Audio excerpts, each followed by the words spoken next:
Welcome to So Many Receipts. I'm Shelley Seddon. And I'm Fleur Michelle. And we're two entertainment journos based in Sydney, Australia, who love to analyse and talk about all things reality TV and pop culture. Each week, we'll be bringing you our take on what's trending. This week, Jacqui from MAFS' new career as a Cameo hustler, Garcelle's dramatic exit from Real Housewives of Beverly Hills, the nasty breakup of Craig and Paige from Southern Charm, the awfulness of Kanye West in The Kardashians, and more. So, Married at First Sight. We are on the home stretch. Oh, thank goodness. I feel like I've been through something traumatic. This is my very first MAFS season, MAFS Virgin, 38 episodes. I'm going to need some time to process all of the feels. Well done, Shell. I've done 10 years of it. I God. think I need actual Ow. therapy. So in the lead up to the reunion, the most shocking news this week, of course, was Jacqui taking out a restraining order against Ryan and him now filing an AVO against her, all to do with her saying he shouldn't have released her text saying what a great lover he was, LOL. Are we surprised with this bizarre twist? Not really. Well, I'm not surprised. I always thought that an AVO meant you couldn't physically be near a person. I didn't realize that you could actually use it for something like not releasing text messages. Interesting. Good to know. So the King and Queen of Confusion lived up to their title this week. You never know what you're going to get with these two. And before the commitment ceremony, they were shown watching their wedding video and they were all loved up. And then it just flipped in an instant. The editing was really weird on that segment. I mean, what the hell happened? Yeah. And then Jacqui shows up to Final Vows, obviously wanting a viral moment. And she had prepared her iconic sayings that didn't quite land, like, your arms will never get me pregnant. That's never going to be on a T-shirt. Or in a world of red flags, you're a red carpet. But ironically enough, Ryan's "be gone with you, horrible woman, be gone." That is the more likely to be remembered. It was Shakespearean. It was. He is an actor. It was. That's true. So they each took out a restraining order on the other one and lived unhappily ever after. The end. Yeah, and can I say, I just felt so much secondhand embarrassment for that magistrate in Launceston when Jacqui presented her case in court and the magistrate said something like, I don't watch reality TV, but it doesn't sound good. Okay, Exactly. I'll grant you the paperwork. Exactly. Ooh. I was actually relieved when I heard their final vow speeches because they both dissed each other and walked away. I feel it was fairly even Stevens. Yeah. I was actually so scared that Jacqui was going to say that the whole thing had been a massive joke all along. And after that drama of Karina dumping Paul, I don't think my nerves could have taken another national humiliation. I know. Karina the Queen. I am so happy that after 4 strikes, Paul was finally out. Can we please deport him for crimes against women? Send him back to France. But besides Jacqui, I think he was the one who cried the most on the show this season. Yeah, there was a lot of crying. And I did agree with one thing that Ryan said in an interview, is that he described the show as a whole casserole of nonsense. It really was. Ryan is on fire with his catchphrases. I know. And did you hear that Jacqui says she and Clint are now going into business together? I mean, the mind boggles. What on earth are these two going to cook up? It totally makes sense. Jacqui is such a hustler. She's on Cameo. She's brilliant. She lists herself as Jacqui and can do fake crying and crazy eyes and give your boyfriend a list of things that he can do to make himself be great. I love her. So what does she do on there exactly? So have you checked it out? Yeah. So you can roast your boyfriend if he needs a pep talk on how to be a great man. She can give him a list, and she charges $94. And she already has like 100 positive reviews. So 100 people have already So she's made at least $9,000 at least. Yeah. And Dave is also on Cameo. He charges $71, and Billy is $56. Meanwhile, a Clint cameo comes in at a very affordable, cost-effective $16. Okay, I think we get a Jacqui one, and I also want a Clint one because I want to see what exactly he provides value-wise for just $16. So, look, such a strange relationship with the two of them. Can't wait to see what they fire up with at the reunion.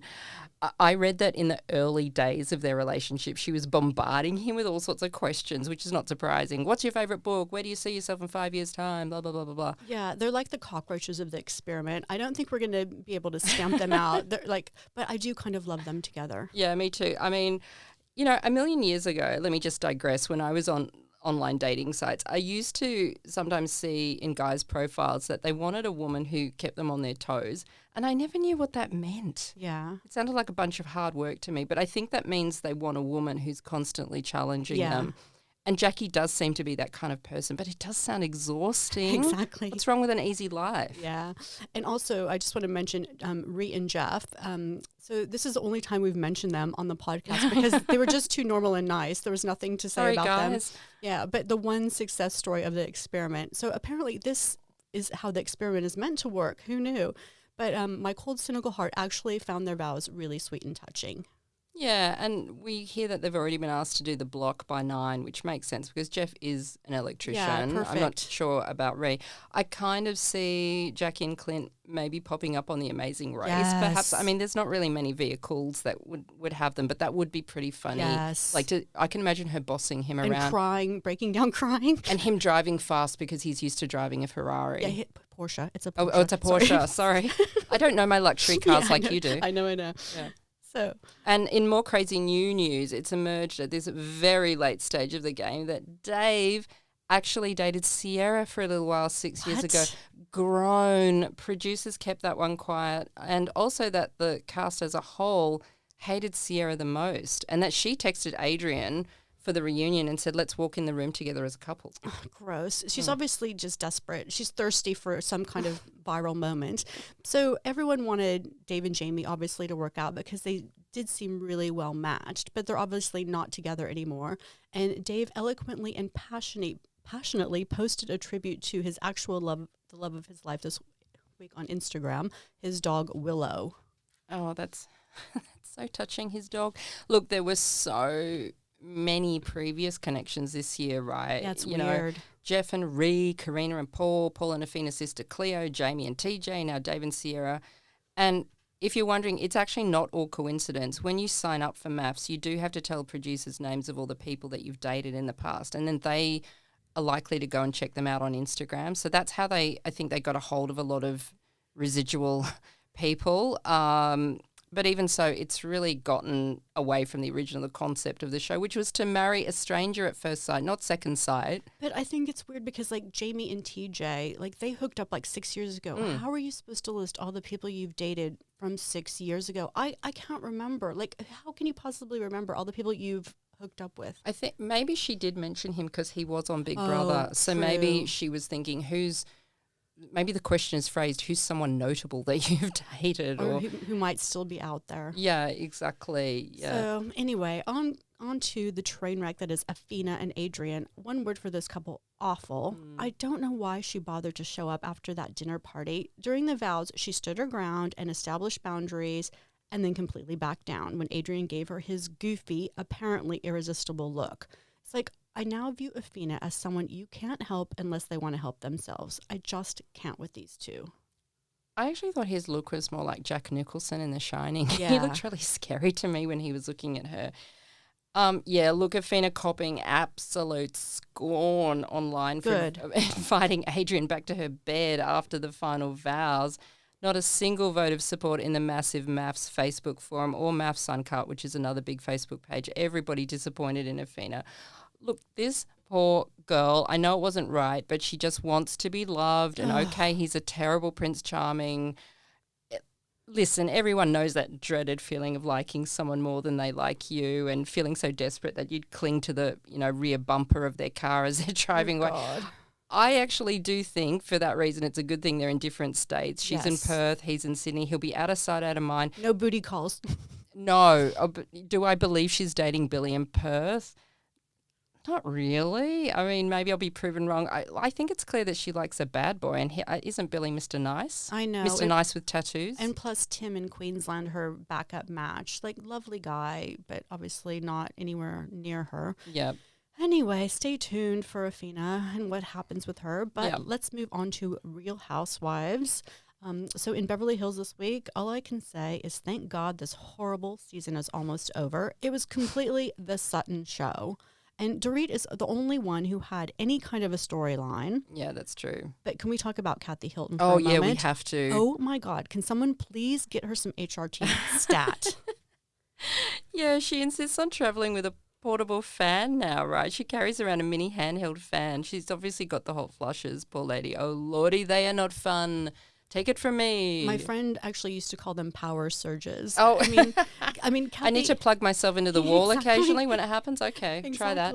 So, girlfriend's obviously dealing with some menopausal issues. We totally get it. But she ordered these ice packs from the restaurant staff to put under her armpits. Yeah, that was so embarrassing. And I draw the line at her sharing with the group that she peed her pants and that they were now soaking in the bathroom sink at the restaurant. TMI. But like no one even batted an eyelid. Maybe they were all going through it themselves. I know, but she is seriously one step away from being Sonia wearing a nappy on the plane back from Colombia. The adult diapers? It was like peeking out of her the back of her pants. Actually, I think Kathy is the only person this whole season that Garcelle didn't have a problem with because, oh my goodness, is the hate coming out on the reunion couch for Garcelle and vice versa from everyone else. A piece in Reality Blurb reports Garcelle actually quit the show at the reunion because Dorit and Bose ganged up on her.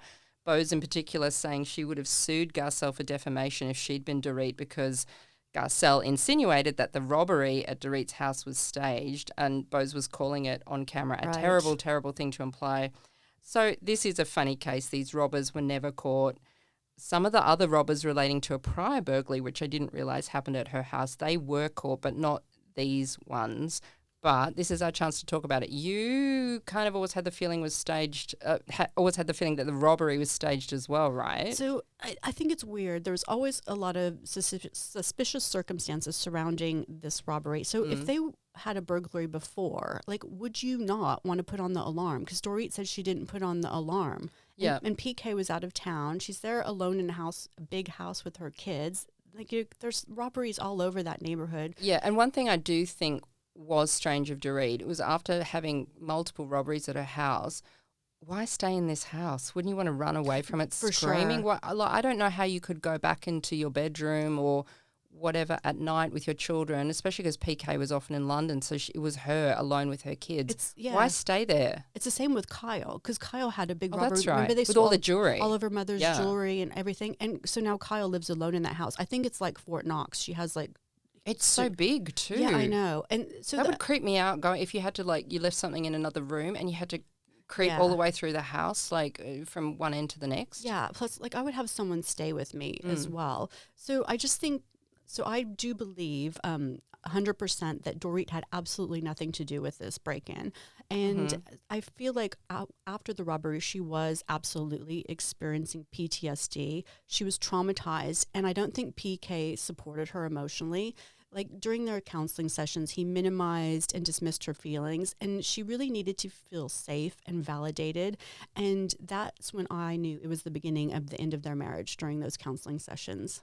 Yeah, so in the reunion, Garcelle basically agrees with you and says, I don't believe you had anything to do with it, but I believe someone did. Yeah, exactly. And we're not going to say who that someone is, but you could probably figure it out if you watch the show. So you basically don't think that she did it for a storyline? God, no. It would seem extremely extreme to do that just for a storyline and to kind of traumatize your kids. No way. Because they would have obviously told their kids, hey, would they have told their kids there were robbers here a few nights ago? I guess they might have. No, I don't know. Wouldn't kids in the playground tell the son? The son's about 8, isn't he? Yeah, exactly. You would kind of find out. I mean, so you wouldn't put if he did find out, you wouldn't put your kid all through that for nothing. I hope not. Yeah. Wouldn't put it past some of these people, though. Look, I was a little sad to hear of Garcelle storming out and leaving. She says she's not coming back to the show because I think she fulfilled the brief of being a housewife, considering she is an actress. My own pet peeve on housewife shows is when they cast actresses. I generally feel actresses join the show already protective of their image. They want to get more acting work. They don't want to be seen as difficult or polarizing. So I feel they're very guarded. We saw that with Eileen Davidson on Beverly Hills. Yeah. She was Lisa Rinna's friend. They were both on Days of Our Lives. And I feel we're seeing it again on this season with Jennifer Tilly, who is nice.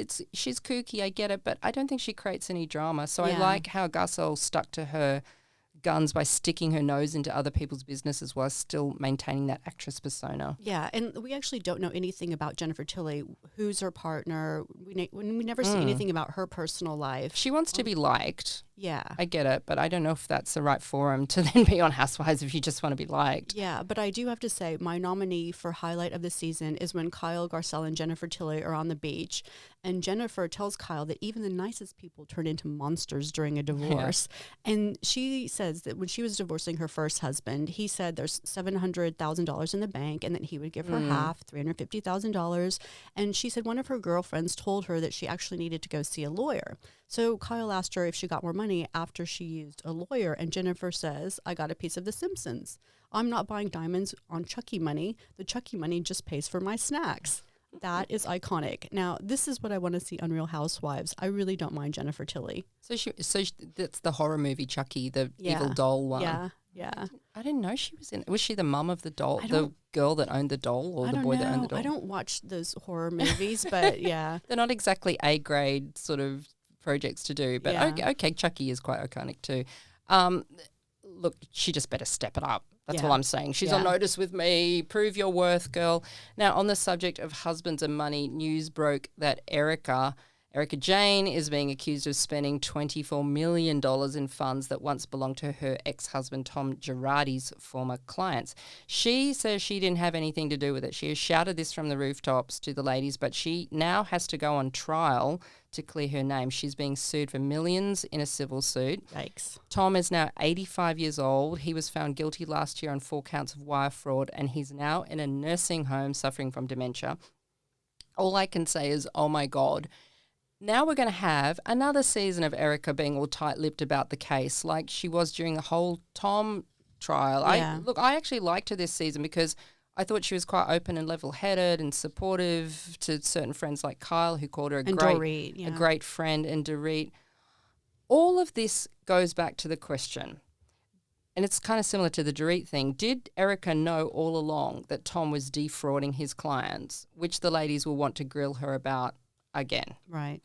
I personally think that she didn't exactly know, because I think a lot of women who are married to mega rich men don't exactly know all the ins and outs of how the money comes in. Dorit always said that she didn't know how much her own mortgage is. PK always paid it. And Dorit said that, Sutton said that when she got divorced, she had no idea that her husband bought 2 baseball teams in her name. Yeah, I don't think most housewives are bothered about where the money comes from. As long as you've got your black Amex, it works. Okay. They live in a nice house. You drive a nice car. I mean, who really needs to get bogged down with the details? Exactly. So I feel that for years it was exactly that. Erika probably didn't know. She was in a don't ask, don't tell position. She trusted Tom. She just left him to it.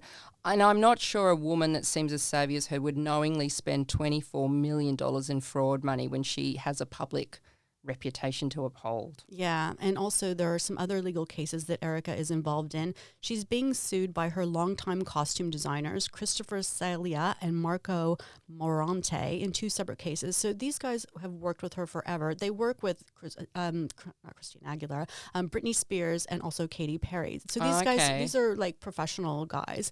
So Erika alleged that Chris made $900,000 in unauthorized charges to her American Express. So then he countersued her in a California court for $18 million, claiming Erika tried to destroy his business and accused her of defamation, et cetera, et cetera. I didn't know that. Yeah, I know. They never mention it. That's the whole thing. So this is all going on in the background. And then his business partner, Marco Morante, also filed a lawsuit against Erika and 2 of her assistants in Florida for $300,000 each for defamation, among other things. And Erika is now facing a $300,000 judgment from the Florida court. This just happened. Basically, that's a penalty because her lawyer, Jim Wilkes, failed to show up at an important hearing recently. Oh, my God. I can't keep up. It's like she just lives permanently in an episode of Suits. Yeah. There's one legal drama after another. It's so crazy. Actually, just like Theresa Giudice from the Real Housewives of New Jersey, no stranger to the courts of law, this show is currently not on, and Bravo aren't sure if it's coming back after a bit of a weird season. But news just broke that Theresa and her husband, Louis Ruelas, owe $3 million to the tax department. Yikes. That is pretty shocking, as Theresa went to jail 10 years ago for a whole lot of financial fraud issues with her first husband.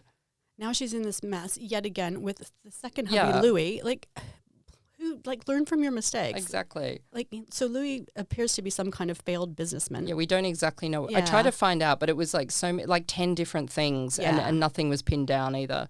Well, basically, they bought a house together for $3.3 million in 2021. But last year, Louis took out a loan against the house for $1 million for some unknown reason, and now has upped the total debt ratio. Plus, Theresa also owes $300,000. So, interestingly, Theresa and Louis never signed a prenup, which has had Bethenny Frankel, ex-New York housewife, and now general anti-housewives commentator, in a rage. Yeah, Bethenny just came out with a reel saying, I cannot believe that Theresa is in another marriage with financial legal issues. I'll have to pull out the time when I tweeted, if Theresa Giudice does not sign a prenup, I will jump through my phone. Yes. And in the same breath, she referred to New Jersey as a trash bin of a show. And that then caused Dolores from New Jersey, ex-Traders contestant too, and Tamara on Tamara's podcast, 2 T's in a Pod, to slam Brittany. Dolores said, Brittany's a broken girl who just wants to be the Howard Stern shock jock of housewives. Kind of agree too. Yeah. And just mentioning the reason that Dolores is standing in for Teddi Mellencamp on 2 T's in a Pod is because Teddi's doctors have just discovered 4 additional small tumors after an emergency MRI. So no matter what people have said about Teddi in the past, this is truly awful news. So does that mean she's got 10? She's had 10 tumors, because didn't it come out in the news that she had 6 first, right. 2 in the brain and 4 in the lungs, or reversing that, something like that? Yeah. So I don't know when they did this surgery if they took out some of the tumors, but I think she just had another MRI that showed there were 4 more tumors. Oh, this poor lady. I don't know how you get through 10 cancer tumors. And plus she's stage 4 cancer. You know, that's like the worst. It's like, it's so sad. Very, very sad about Teddi.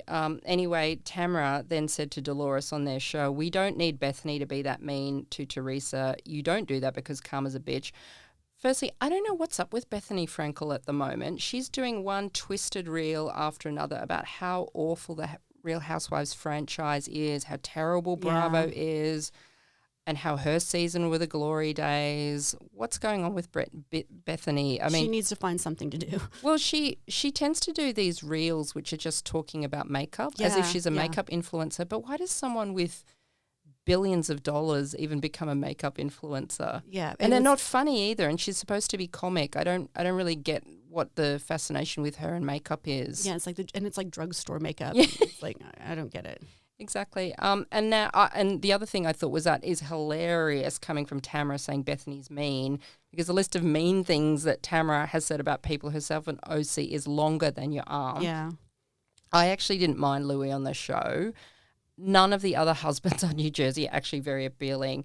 But on the issue of their marriage, I have never thought that he and Theresa would last, because I think she would just be a nightmare. For sure. And should she have got a prenup? Probably, because she had already been in jail. But I get why she didn't want to, because everyone in the world logically probably needs a prenup, but only 15% of couples actually get one. I found out. Amazing. Yeah, because, well, I get it. It's so uncomfortable saying let's do something legal just in case we break up. It's almost like admitting out loud that there's a small part of you that believes you may break up one day. Yeah. Like, who wants to bring that into a marriage, that sentiment? I mean, do you think they're a good idea? I mean, if you do consider 50% of marriages end in divorce, it's probably, if you're... Yeah, but you didn't ask your husband for one. No. I mean, it depends. I don't know anyone who did. Because my husband's always had more money than me. But it depends. It's like if you have any kind of assets or a lot of money, you need to protect yourself if you get married. But I know Kyle and Dorit never got prenups. I mean, they both said Mo and PK were poor at the time they got married, so they didn't feel there was a need to. Yeah, the only one I'm aware of is Lisa and Lenny, the mega rich doctor from Miami Housewives, which is good in his case because they're now divorced. Yeah, exactly. So speaking of bitter ex-New York housewives, a judge has ruled that Leah McSweeney can continue to go after Bravo in court. So she claims producers preyed on her alcohol addiction and intentionally tried to make her fall off the wagon to get ratings. So Bravo filed a motion to have the suit dismissed, but on Monday, a judge published a 100-page ruling that allowed her to keep much of her case intact, including allegations that producers harassed her based on her addiction. So this case has everything to do with her time on the ultimate girls trip in Thailand. So she was sober at the time, and she still is. But she did break down on camera, had like a nervous breakdown. And this case could be really interesting because it could have a ripple effect on how producers treat reality show casts and their duty of care. Yeah, girls trips, ultimate girls trip shows have been kind of bad for some housewives. It's not an isolated thing. Carolyn Manzo from New Jersey has been suing Brandi Glanville for sexual harassment on the girls' trip Morocco for a lap dance or something like a lap dance, which which Brandi did on her. And we never saw that entire show because Bravo shelved it due to the lawsuit. And then Brandi said it also, the stress of that trip also added to her face collapsing, because she's got the parasite. Yeah, there's a parasite. Terry Dubrow from Botched, who took some samples from her face just the other week, has come out now and said it's not a parasite. They actually are from something you injected, which you've then had a reaction to.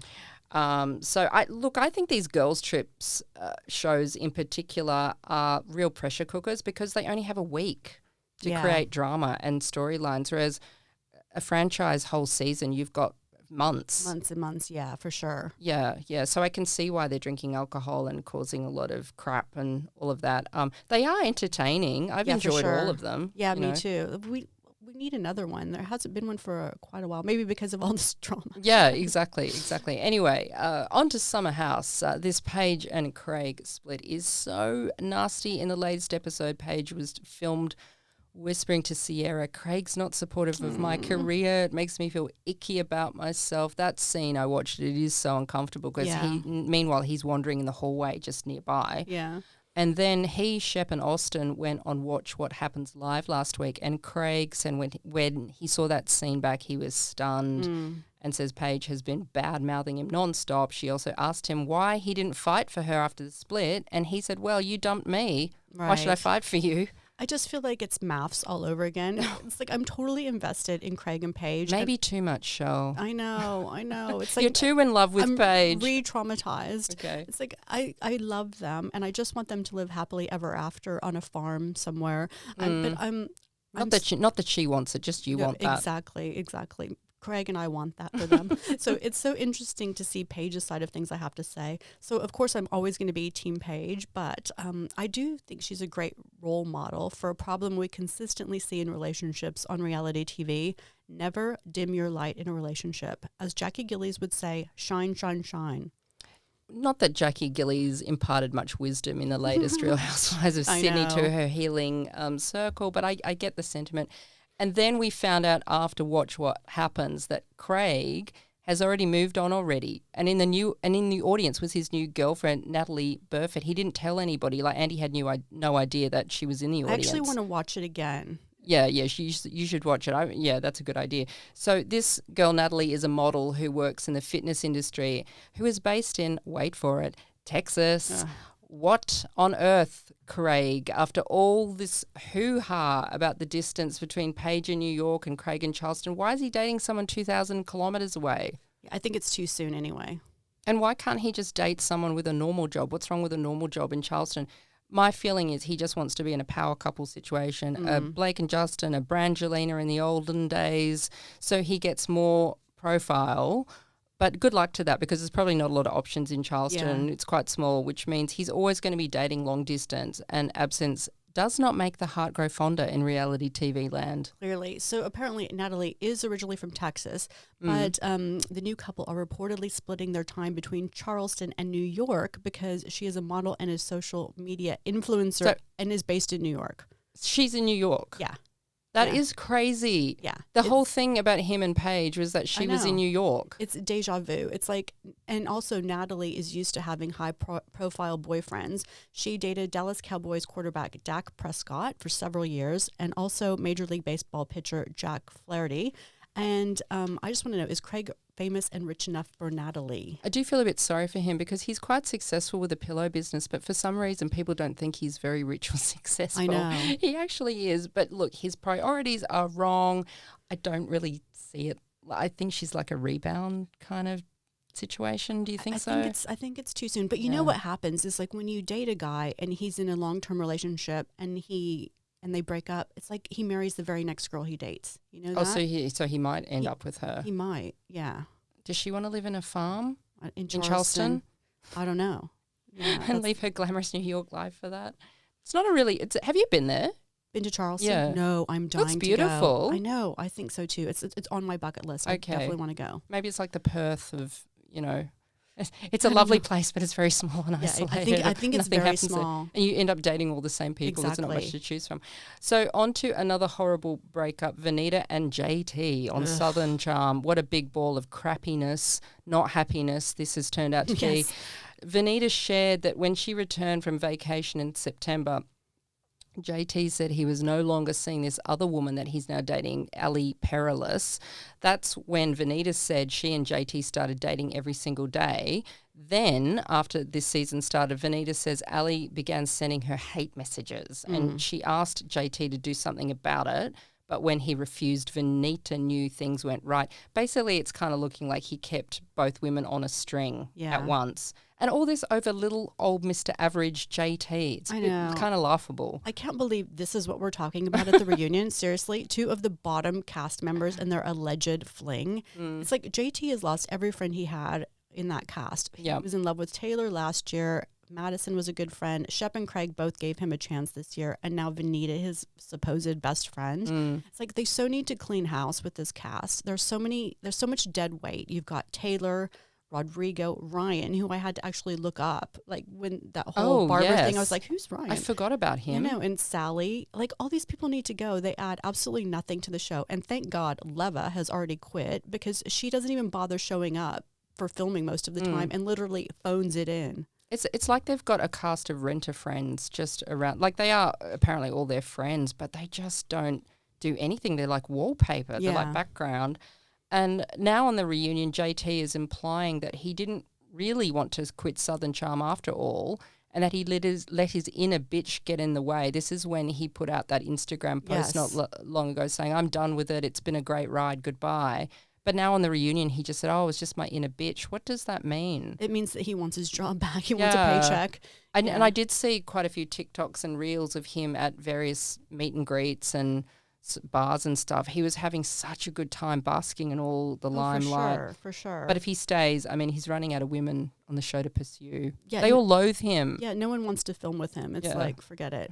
So let's move on to Aussie Survivor. So I'm so frustrated with this show. It's like, why is no one trying to get out AJ and Kaylin? So Kaylin has won 5 individual immunity challenges. It's like no one else will ever have a shot at immunity as long as this guy's around. Yeah. And then AJ is pulling all the strings. So I don't understand. It's like, why does AJ get to determine how the game goes? And why does everyone follow his instructions? Even my 12-year-old daughter was saying, why is Kaylin still on the show? He just wins all the time. I know, exactly. Like, they both dominate, and they're both the threats. I just don't get it. And so they both should have been blindsided long ago. And during the last tribal council, Zara was stupid for not flipping and voting out Miles. So, the boys in their alliance, like, there's 3 boys and 1 girl. So they will get rid of her as soon as they're down to the final 4. And at least if she moved over and flipped and joined the girls' alliance, she had a shot at winning individual immunity. Yeah, and I just have to say, sorry, my daughter's 14. I forgot how old my own child is, if you're listening. I know you don't listen, but I just thought I'd clear that up for everyone. You know, if you're following this show, you do need to go and watch the Jury Villa videos. That's on 10 Play. Like, it's an extra, and it's almost better than the actual show. It is. Yeah, so you after every episode, you see a 10-minute little bit of film where you see the ousted person walk into a huge buffet dinner with the other ousted contestants who are often frosty and furious with whoever's just walked in. And in the latest one, you see a big fight between Kristen and Paulie at this table, both saying each other ruined their game, which was great because I think that was the first time I ever saw her actually having a conversation with someone that was more than 30 seconds. I know, like Kristen was invisible for at least the first half of the season. So after you told me that, I went down a very deep rabbit hole. I really love those videos. Like I watched Logan when she got voted out, and then I had to watch some intro videos, and I was obsessed with Zara's intro video because she was a Brisbane Broncos cheerleader, a bikini model, but she was also a lawyer and a certified financial planner. So, but when her, she identifies as the PTA vice president on, the show, which I find interesting. But she lives in Brisbane and she drives an orange Lamborghini. So I had to Google and find out what her deal is. And she's married to a rich property developer. Yeah, and you should check out her Instagram too, Zara @StylishSheba. Every post she's dripping in luxury goods, Louis Vuitton, Gucci, Birkin bags. It's actually one of those Instagram pages where you're just kind of in awe of every single post and what they look like. It's like richness beyond excess. It's like Roxy Jacinko and all her Birkin bags. Yeah. Like a whole closet just of beautiful shoes stacked, color coded one after another. I don't like it when people post all of their luxury goods and like are head to toe labels. Don't like it? I don't like it. It just screams new money to me. Oh, I don't know. I don't mind new money. It doesn't offend me. And it also screams rob me. Like, has anyone seen the bling ring? It's like you show all your stuff and then it's like, oh, I'm on vacation. So it's like, oh my God, your house is empty. Let's go rob them. I wonder if she's revealed much of her background to the other contestants. Because, when you go to vote for someone, yes, you are voting on their game and it should just be on the game. But if you knew someone was a zillionaire, would you necessarily want to give them the money? Yeah. Even if they played a good game? I don't know. That's true. Like, well, you said, like, you mentioned AJ had won all this money playing poker. Oh, yes. So that's what I found out. He has already won almost $500,000 as a professional poker player. He's like 197th in Australia for earnings or something like that. Yeah. So she obviously wants people to think she's a stay-at-home mom, and Kaylin wants people to think he's dumb. So, maybe that's how we should play it. I don't know. I think maybe I'd prefer Miles to win the money. I know. I'm leaning towards Team Miles as well. So my rose for the week is Carolyn Bessette Kennedy casting. Mm-hmm. Anyone who knows me knows I am obsessed with Carolyn Bessette Kennedy. Yes, I do recall. Yes. So I don't really need reminding, but anyway. Long before it was trendy, can I say, she was my all-time style icon. So I tried to write a book about her and make a documentary, and I spent time in New York trying to get this thing up and make it happen, but unfortunately I couldn't get over the line. It's too painful to talk about. I want you to talk about it. Let's relive our traumas. No, it's too painful to talk about. But very exciting news this week, because after a very, very long wait, Ryan Murphy has cast a Carolyn in his upcoming American Love Story series. So this chick's name is Sarah Pigeon.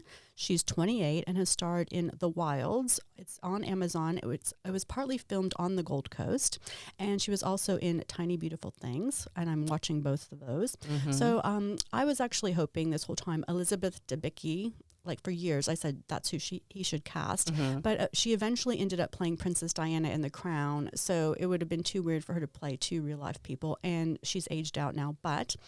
So anyway, Sarah is the pick, but there is no word on who will play JFK Jr., but I would also like to nominate another Australian, Jacob Elordi. Yes, he would be good, because anybody playing JFK Jr. needs a head of really natural, bushy hair. And I believe Jacob Elordi's hair is real, and his own hair. So. And I would say it's luscious, wavy hair from Saltburn. Let's watch Saltburn again. Yes. So my rose this week is for Below Deck Down Under. We are about halfway through the latest season of this show, which is on Binge and Foxtel. I'm giving it a rose purely for Captain Jason Chambers. For sure. Who's from Gosford, not far from Sydney here. He is the hottest below deck captain we've had. Very watchable. He's got a touch of the Jonathan LaPaglia about him. For sure, yeah. Rugged, Aussie, outdoorsy man. Not that there's much to choose from, considering the captains are only Captain Lee and Captain Sandy Yorn on other shows, but still, I'm glad they've got someone kind of hot as the captain. Yeah, I love Captain Jason. He's my favorite. And I have to say, I miss Aisha.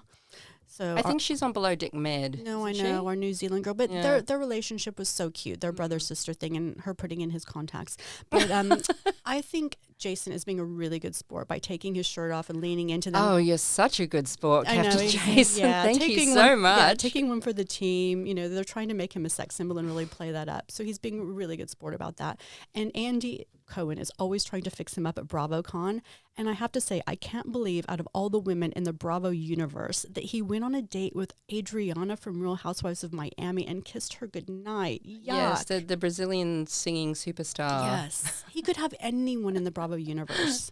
Yeah, and look, I'm a bit miffed with this series because it's supposed to be an Australian franchise. However, the only Aussie people in it are Captain Jason and the deckhand Harry, who's from Bondi. And it's not in an Australian location either. They're cruising around the Seychelles, which is near Africa. So they're cooking them up typical dishes of the region like bat curry. Apparently delicious when you put spices on bats. Who knew?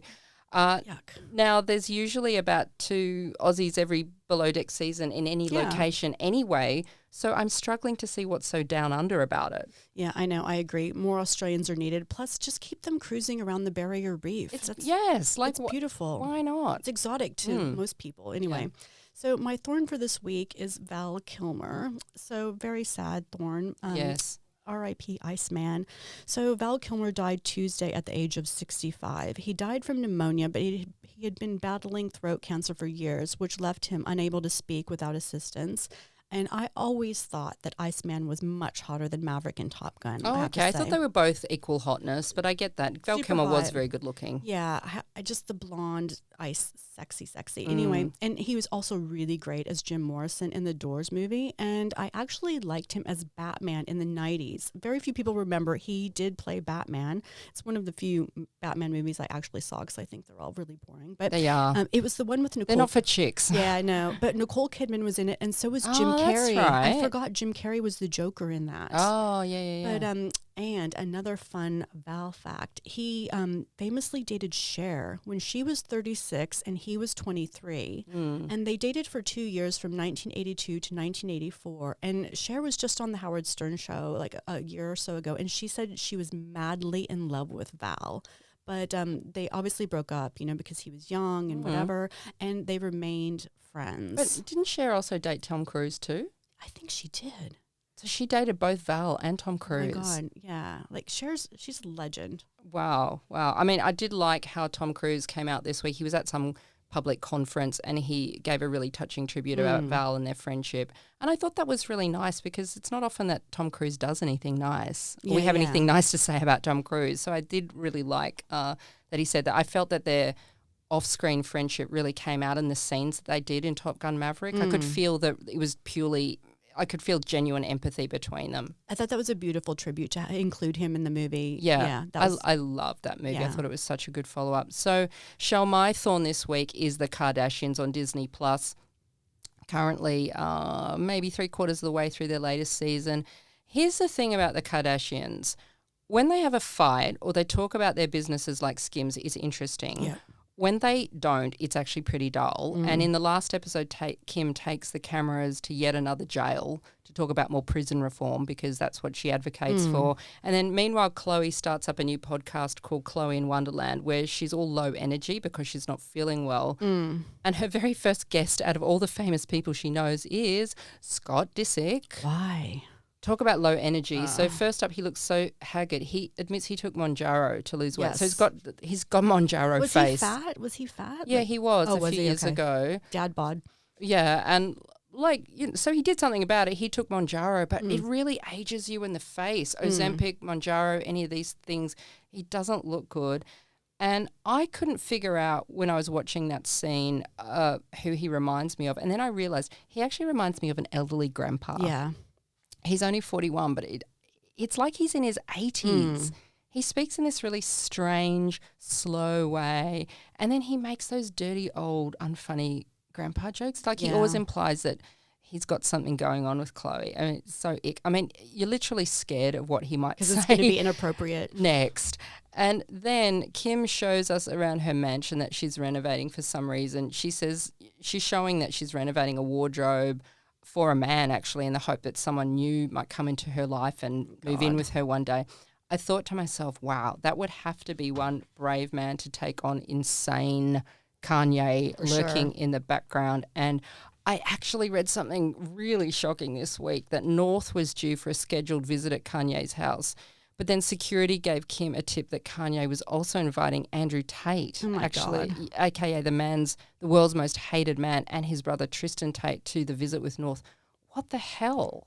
Unbelievable. Anyway, she cancelled the date immediately and North never went. But that's just so scary. What did he want these misogynistic men to say to this little girl, his own daughter? I know. Didn't he turn up in Nazi gear as well? Yes, and he's been so anti-Semitic. And today, actually, he's given a preview of a new song of his called Bianca from his upcoming album World War III, which has a red Nazi symbol on the cover. And it indicates in this song that she left him, but it's a bit strange, I thought, because it usually takes months and months and months to get a song up and out. And we just saw them together at the Grammys when she wore that embarrassing see-through dress. But this song is so vile. In it, he's saying things like, he's rapping, my baby, she ran away, but first she tried to get me committed. Not going to go to the hospital because I'm not sick. I don't get it. She's having a panic attack. Plus, another part of the song, he says, I'm tracking my bitch through an app. I'm tracking my bitch all the way. I know, like this man, love or hate Kim Kardashian, you got to feel kind of scared for her with this guy as the husband, as the father of all these kids. I mean, how does she manage this when he's clearly unwell and has so many unhinged things to say, hateful things to say? Yeah. I mean, obviously, I hope these kids have supervised visits. Well, they are supervised, but even supervised, I mean, he could... Who knows? Well, he could come and just take them from somewhere, right? Like just swoop in on them or whatever. I don't know. It's just really scary. Yeah. So anyway, that's it for this week. Bit of a long one this week. There was a lot to get through, but thanks for listening. I'm Fleur Michelle. And I'm Shelley Seddon. Join us next week for So Many Receipts.